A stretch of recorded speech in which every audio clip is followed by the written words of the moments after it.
Welcome to Prime Suspects. Alongside Adam Bjorn and Prime Sports co-founder Joe Brennan Jr., I'm your host, Matt Landis. Week 1 in college football is now in the books. So, Adam, how did the season's first full slate play out across both Prime Sports and BetCris? Good weekend. And I think it was a good weekend across the industry from all the feedback that I've gotten and everything that I've heard. After last year's horrible football season, it started off in a good direction. Knock wood, keep it up. It's just been one weekend. But, I mean, Clemson going down, Texas going down, Notre Dame going down. It was just, roll them out, roll them out. It was just all the major big games. The only one that I didn't hit was USC. Whoever the hell they played had 5+ touchdowns, head start.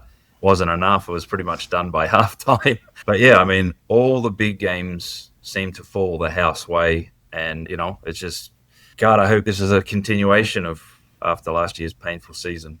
And as you referenced, the other side of the counter, the only one you didn't hit being USC. I'm not sure if you bet that personally or if that's one result that wasn't so good for the book.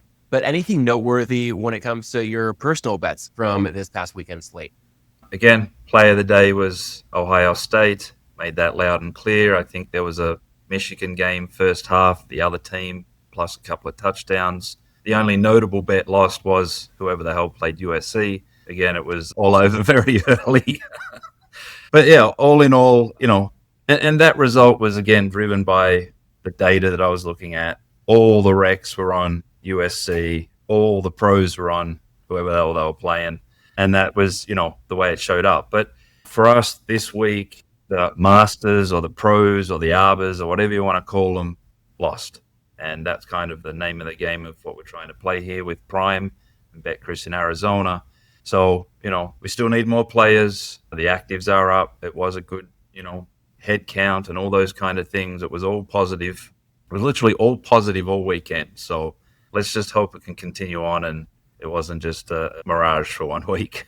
Indeed. And a quick shout out to the Missouri State Bears, who were the victims of that 73-13 beatdown at the hands of USC. And maybe if Missouri State can contend with an FBS team as they make the leap from the FCS level, then Adam can remember their name in future episodes.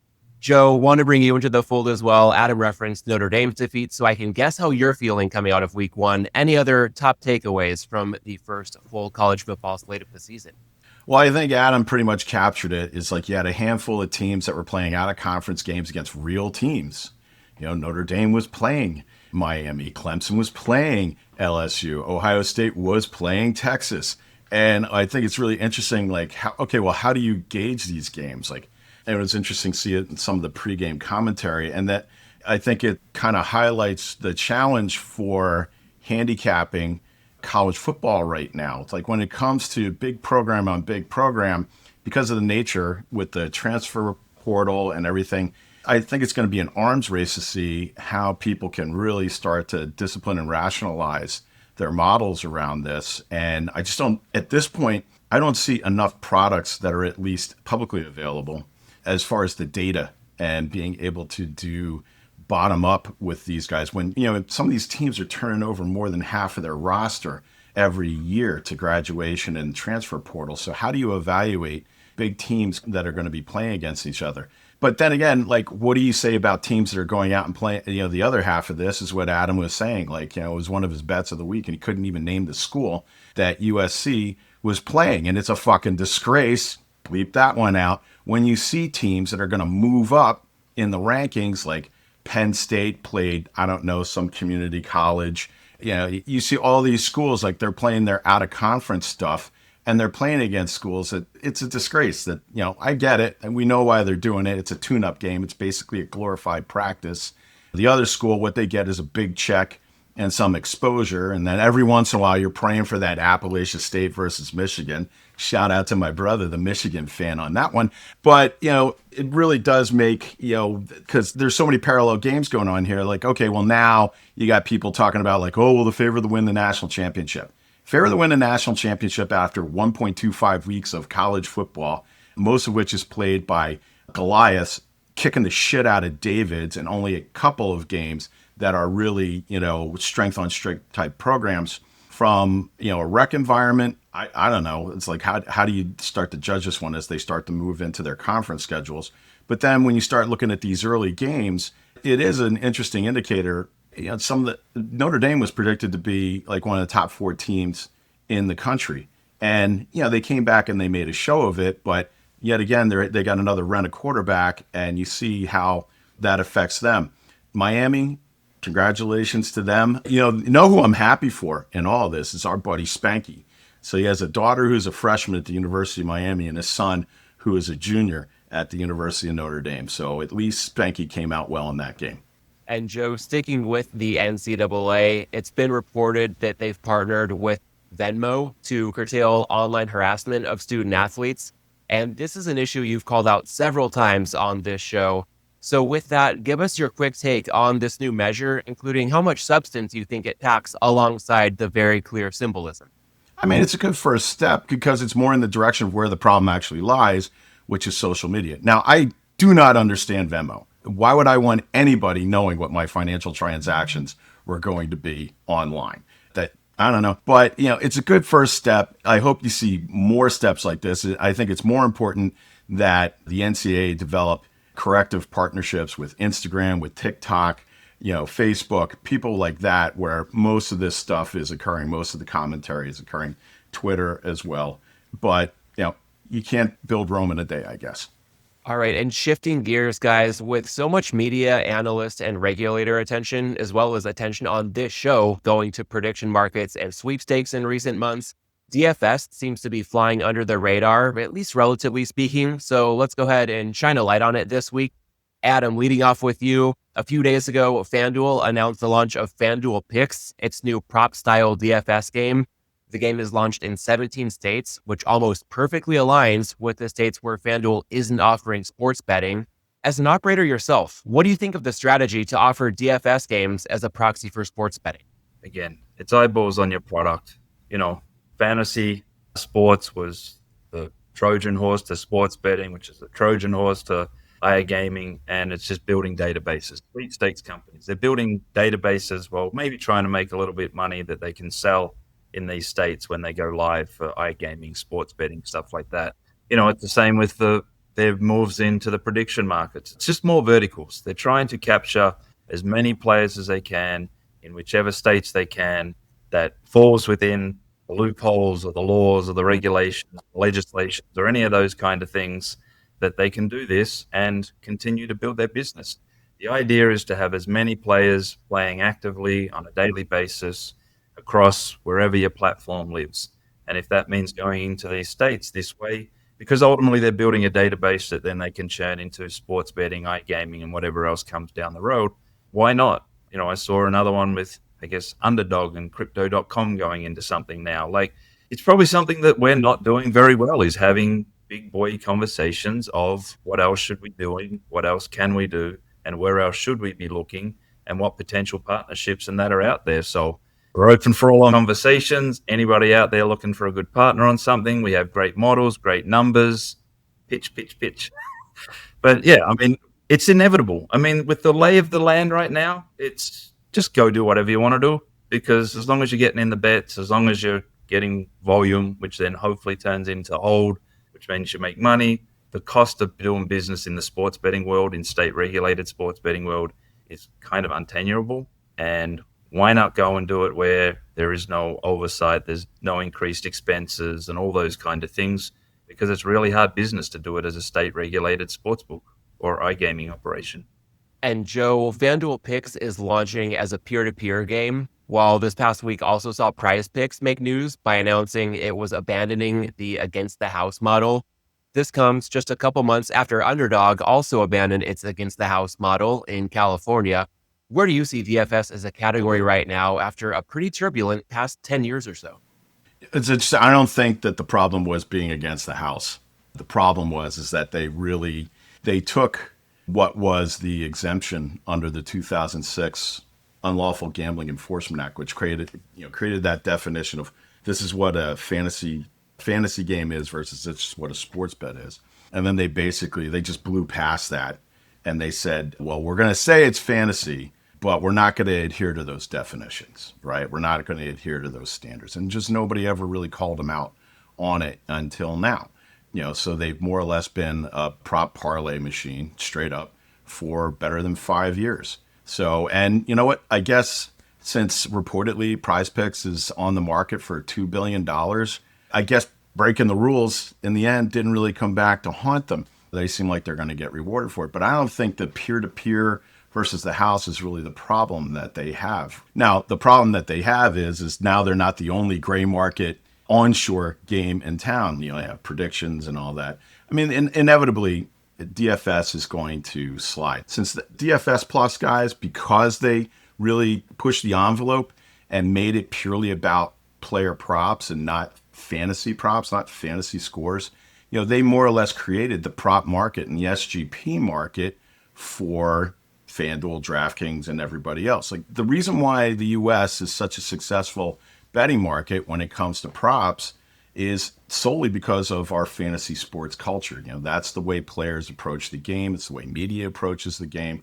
We've been consuming that better now than 2 generations. So it perfectly lined up. And what you got to say right now to DFS Plus is like, okay, well, what do you guys have that I can't get on FanDuel or DraftKings or Fanatics or Prime or wherever? And there's really not much that they can do. So I don't see it being, you'll probably see a decline in their market, and it's probably the best for them to now start to look to either diversify the way Underdog is with Crypto.com, sell out the way apparently Prize Picks is contemplating right now, or merge or something like that, so they can take advantage of those databases the same way that FanDuel and DraftKings did when sports betting was legalized. And this week's episode wouldn't be complete without an NFL look ahead. So guys, let's dive right into that. And Adam, we'll lead off with you once again here. This will be Prime's 3rd NFL season in Ohio and 2nd in New Jersey. What are some of the key learnings from those first couple of seasons, and how are you applying them as kickoff approaches? Just get the numbers up, take the bets. I mean, there's not too much magic to this. It's just, listen, we need to get a little bit better. We've got a new UI now, so I think the feedback so far has been good. The app's a little bit cleaner. We're playing around with some things there. Processing is ultimately the key. Money in, money out is the number one priority we're looking at. And, our head count is up. So I just hope that, we can keep churning it along. The live betting, the arbors, there's just so many more options now with the prediction markets and then what they're doing. Everybody has a lot more numbers to see, good and bad, for all the operators, the competition. But players we're looking at, we want those kind of bets that the others aren't looking at. So I really hope it just gives an opportunity to keep getting more up in the head count, getting more bets, getting more volume.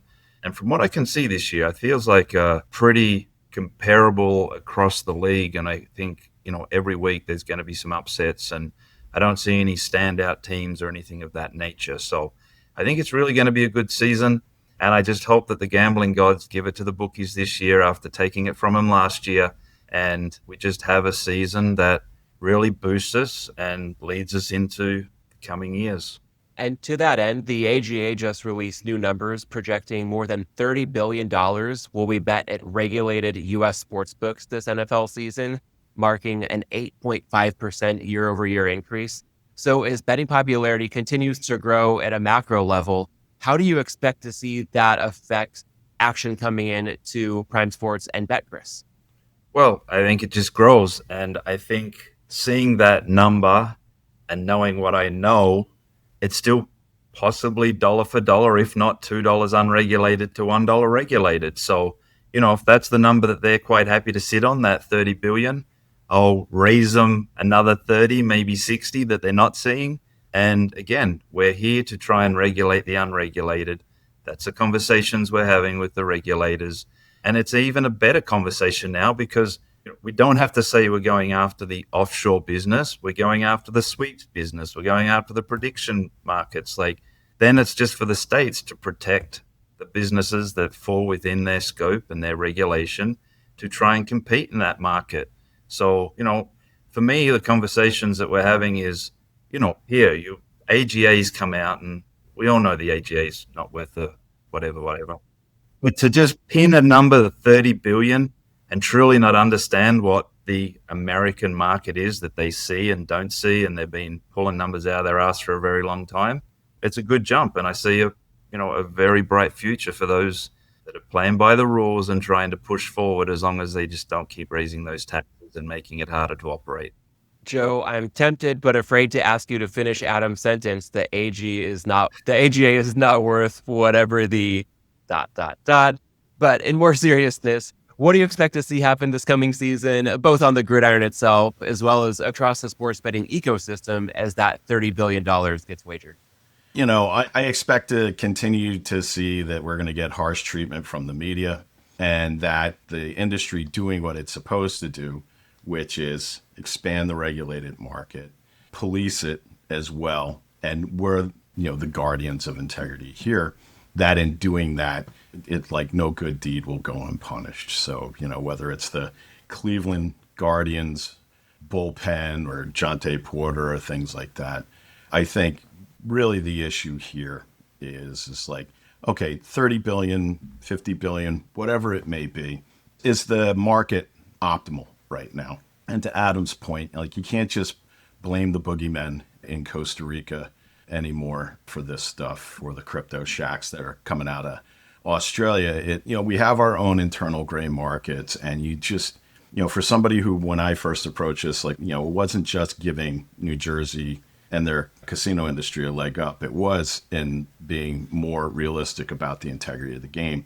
What we're really saying, what the AGA is saying, is more money's coming into it, but you still don't have full participation in the regulated market of everybody who would like to participate in the regulated market. It's not like, people are sitting offshore with gigantic money magnets or gigantic crypto magnets, and they're sucking this money up. That money is fleeing the United States. And that is because we still have a market that rejects a ton of liquidity that it could be taking in, that it could be policing, that it could be taxing, and it's not doing it right now. And again, this is a call for everybody to step back and let's look at, because clearly the market's just going to continue to grow. If the market won't grow through the state by state structure, it's going to grow through prediction markets, it's going to grow through sweeps, it's going to continue to grow through offshore. The market is going to continue to grow.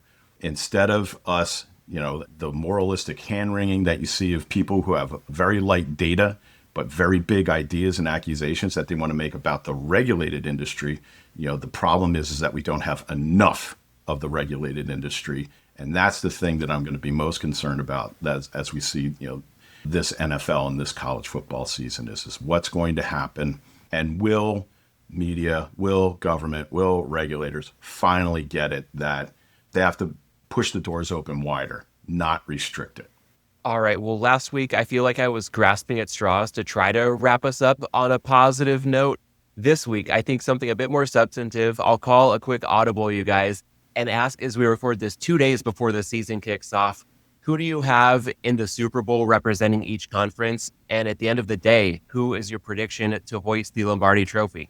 Well, our attorney, Jeff Ifra, has already told me that AI has predicted that the Super Bowl is going to be the Birds versus the Bills. So I put my trust in him. But it also seems like the most likely matchup right now, absent injuries. And then who would you have winning that one? Oh, come on. Like, you got to ask me that? Really? We got to get it down for the record. Oh, my God. Right. I think it might be those humble guys from that small town in eastern Pennsylvania, Philadelphia. Go Birds. All right, so put Joe down for a parlay on Philadelphia and Notre Dame to claim their respective. No, not Notre Dame. It's not going to be Notre Dame, that's for sure. All right, Adam, how about you? Yeah, for me, I'm going to go pretty generic here. Bills, again, it was funny having a conversation with my son the other day, talking about, I grew up with the Bills, as in the Geelong Cats, the team I grew up with in the 90s and 80s, lost 4 in 6. And then by the time I gave up, 15 years later or something, that apparently they've won 5 or 6 and they're sitting on top of the table now in the last 20 years. So I really do hope Bills fans can get in there and get one. And then I'm a Michigan guy now. I got to go with my Detroit Lions. I got to go with my sports agent, with our players there. And so Bills, Lions, I had the parlay last year. I probably should play it again this year because I've had a very long historical experience of I go really hard on a Super Bowl team or a futures or a tennis tournament, and within the next 12 or 24 months, they actually pull it off. So I probably should say consistent and go Bills-Lions parlay to play in the Super Bowl. All right. Well, mark us down as bullish on the Bills because I, too, have locked in Buffalo as my pick coming out of the AFC. And prior to the Micah Parsons trade, I liked Green Bay coming out of the NFC. Certainly not feeling any worse about that right now, although we'll see how Parsons' back holds up in the near-term future. But I've got Buffalo against Green Bay, and in a first, the Bills getting over the hump and winning a Super Bowl. So, our lawyer is going to listen to this, and he's the biggest Buffalo Bills fan I know, and he is just going to be mad as hell at us because we're just totally... Yeah, because we're just jinxed it. We've just destroyed the season, and it's not even started. We're just jinxing it for him. Oh, my God. Josh Allen's going to get a knee injury in game 1, and geez. Anyway, sorry, Jeff. Wasn't trying to put that out there. Maybe a reverse jinx, if you will, after all the close calls in recent years, and this can just be that nudge to get them over the hump. Probably not. Well, as we wrap up this week's episode, also wanted to include a housekeeping note to the audience that starting next week, we will have new episodes hitting your podcast feeds a bit earlier than you've become accustomed to. We're aiming for late Monday or early Tuesday releases. And for the NFL season, episodes will feature a football deep dive, including an early look at Prime's openers. For now, thanks as always for tuning in. Enjoy week 1 in the NFL, and we'll catch you next week. Thanks for listening to this week's episode of Prime Suspects. Register for Prime Sports at primesports.com and download the Prime Sports app. You can follow us on Twitter at PrimeSuspects_, at Joe Brennan Jr., and at Adam Bjorn 2. You must be 21 or over to play on Prime Sports. Always bet responsibly and within your limits. If you or someone you know has a gambling problem, call 1-800-GAMBLER.